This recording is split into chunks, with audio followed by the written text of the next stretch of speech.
হঠাৎ করেই এত বড় জিলিপি দুর্গাপুজোর আগে পেয়ে আমরা তো খুবই খুশি হয়েছি, কারণ এর আগে কখনো এই জিলিপিটা আমরা দেখিনি। বাঁকুড়া শহরের কেজাপুরা গ্রামে এই জিলিপিটা তৈরি হয়। তো আমরা দেখে তো অবাকই হয়েছিলাম। শুধু আমরা বাড়ির লোকেরা নয়, আমার ভিডিও যারা যারা দেখেছে তারাও অবাক হয়েছে।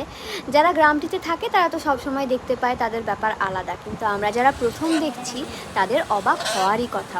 তাই আজকে দেখতে গেছিলাম যিনি বানাচ্ছেন তিনি কীভাবে বানাচ্ছেন, যার হাতের নকশা এতটাই নিখুঁত। সত্যি আমরা খাতায় কলমেও কিন্তু এত সুন্দর ডিজাইন করতে পারবো না, উনি যেভাবে করছেন। ভালো করে ডিজাইন করে প্রথমে একদম তেলে ভেজে নিল।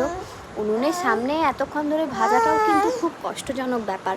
তারপরে রসে ডুবিয়ে ওটাকে একদম বাঁকুড়ার বিখ্যাত শালপাতায় করে, বাঁকুড়ার বলবো না, আমাদের মেদিনীপুরেও শালপাতা পাওয়া যায়, সেটাকে ভালো করে মুড়ে সবাইকে দিচ্ছে।